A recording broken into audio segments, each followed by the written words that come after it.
प्यारे बच्चों सुप्रभात। आज हम 8th क्लास में ग्रामर का चैप्टर नंबर 11 पढ़ेंगे, याद करेंगे, समझेंगे और अपनी नोटबुक में लिखेंगे, जिसका नाम है क्रिया। यानी चैप्टर नंबर 11 है। आज हम स्टार्ट कर रहे हैं इसको और चैप्टर का नाम है क्रिया। तो जैसे कि हर एक चैप्टर में ये हुआ कि जो चैप्टर का नाम है उससे रिलेटेड फर्स्ट क्वेश्चन हमारा बनता है। यानी फर्स्ट क्वेश्चन क्या है हमारा, यानी जो चैप्टर का नाम है क्रिया, यानी क्रिया किसे कहते हैं। जो शब्द किसी कार्य के करने, होने अथवा किसी घटना के घटने, किसी व्यक्ति, वस्तु की स्थिति आदि का बोध कराते हैं वे क्रिया कहलाते हैं। तो यहाँ क्या बताया गया क्रिया की परिभाषा, जो शब्द किसी कार्य के करने या होने का बोध कराते हैं वे क्रिया कहलाते हैं। हमने ऐसा पढ़ा है इसको, यहाँ कुछ ऐड कर दिया गया इसमें। किसी घटना के घटने यानी किसी काम के होने, किसी घटना के घटने सेम है। किसी व्यक्ति या वस्तु आदि की स्थिति का बोध कराते हैं तो वे क्या कहलाते हैं, क्रिया। अब होती क्या है क्रिया, जैसे क्रिया के बिना वाक्य पूर्ण नहीं होता। मान लो कोई व्यक्ति कहता है आरुषि कहानी और उसने फिर वाक्य को छोड़ दिया तो समझ ही नहीं आया कि क्या कर रही है यहाँ। लेकिन अगर कहा जाए कि आरुषि कहानी पढ़ रही है तो इससे क्या होता है, क्रिया जुड़ जाती है और वाक्य भी पूरा हो जाता है। जैसे कुछ क्रियाएं ना अपने आप ही हो जाती हैं, कुछ क्रियाएं की जाती है। जैसे मैदान में घास लंबी हो गई है, मैदान में जो आपने घास देखी हुई अपने आप बढ़ जाती है ना वो, तो इसमें गई क्या है, क्रिया। या फिर अगर वाक्य कहे कि माली घास काट रहा है तो इसमें क्रिया कौन कर रहा है, माली। यानी पहले में हमने क्या पढ़ा, कुछ वाक्य हमारे ऐसे होते हैं जो क्रिया के बगैर पूरे नहीं होते। कुछ क्रियाएं ऐसी होती हैं जो अपने आप घटित हो जाती हैं या फिर कई बार करनी पड़ती है। जैसे कुछ क्रियाएं एक शब्द की होती है तो कुछ एक से अधिक शब्दों की। एक ही क्रिया कैसे, प्रियंका ने नाटक लिखा, इसमें लिखना एक क्रिया हुआ।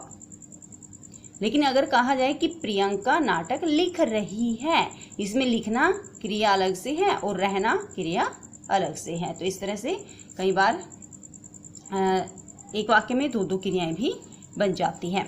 क्रिया के रूप, लिंग, वचन और कारक आदि से परिवर्तित होकर मतलब ये जो क्रिया भी बदल जाती हैं। जिससे लड़के के लिए अगर कहा जाए प्रकाश खेल रहा है, लेकिन अगर यही वाक्य लड़की के लिए कहा जाए तो यहाँ क्या आएगा हमारा, तन्वी खेल रही है।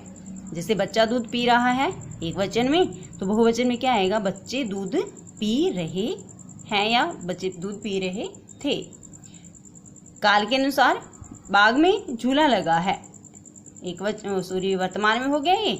लेकिन अगर कहा जाए कि बाग में झूला लगेगा तो भविष्य में हो जाएगा। इस तरह ना काल के अनुसार भी क्रियाएं परिवर्तित हो जाती हैं। नेक्स्ट क्वेश्चन हमारा धातु।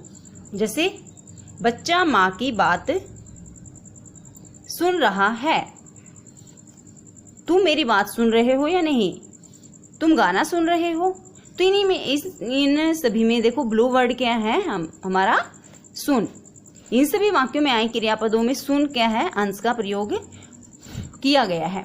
यही अंश क्रिया का रूप क्या कहलाता है, धातु। यही जो अंश है ना, सुन हर जगह आया है तो वह क्या कहलाता है, धातु कहलाता है।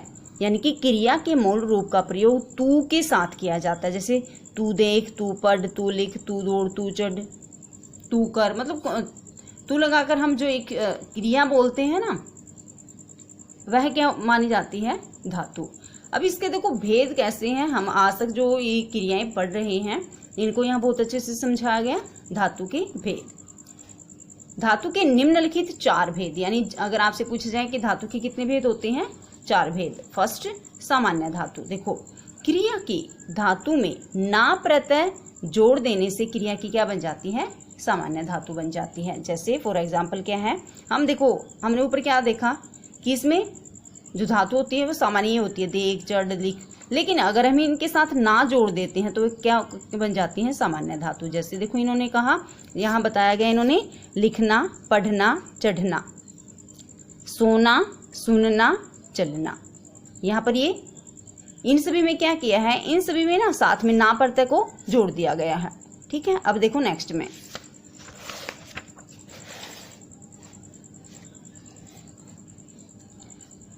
इससे पहले हमने कौन सी धातु की? सामान्य धातु।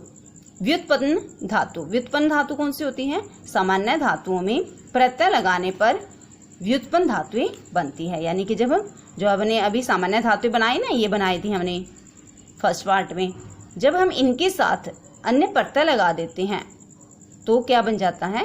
व्युत्पन्न धातुएं। फॉर एग्जाम्पल, सामान्य धातु क्या है? पढ़ना। व्युत्पन्न धातु क्या बनी इससे? पढ़ाना, पढ़वाना या फिर पढ़ाया। जैसे चल मूल धातु है, सामान्य धातु क्या बनी? ना प्रत्यय लगा दिया, चलना। और व्युत्पन्न धातु क्या बन गई फिर इससे? चलाना, चलवाना या फिर चलाया। जैसे मूल धातु है सो, सामान्य धातु क्या बन गई? सोना। और व्युत्पन्न धातु क्या बनेगी? सुलाना, सुलवाना या फिर सुलाया। ना, वाना और या, इन्होंने व्युत्पन्न धातु में जोड़ रखी हैं। जिस देख से देखना, दिखाना, दिखवाना, दिखाया। नेक्स्ट हमारा थर्ड पार्ट इसका नाम धातु। संज्ञा, सर्वनाम, विशेषण आदि शब्दों के अंत में प्रत्यय जोड़कर जो धातुएं बनाई जाती हैं उनको क्या कहते हैं? उनको नाम धातु। मोस्टली क्वेश्चन हमारा इससे पूछा जाता है। जैसे फर्स्ट है संज्ञा से, शर्म शब्द है, शम के साथ अगर आना प्रत्यय जोड़ेंगे तो क्या बन जाएगा? शर्माना। टक्कर से टकराना, बात से बतियाना, हाथ से हथियाना। सर्वनाम शब्द, अपना से अपनाना, मैं से मिमियाना। विशेषण शब्द जो होते हैं, गर्म से गरमाना, साठ से सठियाना। यानी कुछ हमारे यहाँ शब्द दे रखे हैं किसके अंतर्गत? नाम धातु के अंतर्गत। उनमें कुछ प्रत्यय जोड़ दिए जाते हैं तो उनसे परिवर्तन बन जाते हैं, उनमें परिवर्तन हो जाता है। फोर्थ पार्ट इसका मिश्र धातु।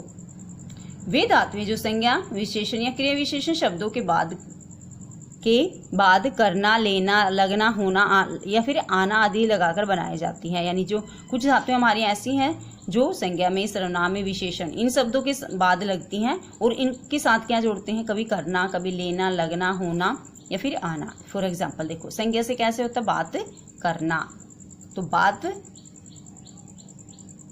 इसके साथ क्या जोड़ दिया? करना। जान लेना, अच्छा लगना, बुरा होना, पीछा करना, नीचे आना। देखो इनको ये अपने आप में एक जैसे ये संज्ञा है, ये विशेषण है, क्रिया विशेषण है, लेकिन जब हम इनके साथ अन्य कुछ धातुएं जोड़ते हैं तो इनसे पूरा शब्द बन जाता है। नेक्स्ट पार्ट हमारा मोस्ट इंपोर्टेंट पार्ट इस चैप्टर का, सामान्य क्रिया। जब वाक्य में एक ही क्रियापद का प्रयोग किया जाता है तो वह क्या कहलाती है? सामान्य क्रिया। यानी कुछ वाक्य हमारे ऐसे होते हैं जिसमें क्रियापद का एक ही क्रियापद का प्रयोग होता है, जैसे कि हेमंत ने दरवाजा खोला, तो इसमें एक ही का सामान्य क्रिया आ गई ना। नैना खिलौने लाई, या हम कह सकते हैं कि निशांत पढ़ा, तो उसमें एक ही क्रिया आ जाती है। नेक्स्ट हमारा क्वेश्चन बनेगा क्रिया के भेद। क्रिया के भेद दो आधारों पर किए जाते हैं। किसके आधार पर? कर्म के आधार पर और प्रयोग या फिर संरचना के आधार पर। यानी अगर आपसे पूछा जाए कि कर्म के कितने, क्रिया के कितने भेद होते हैं? क्रिया के भेद दो होते हैं। कौन कौन से? एक तो कर्म के आधार पर और दूसरा प्रयोग या संरचना के आधार पर।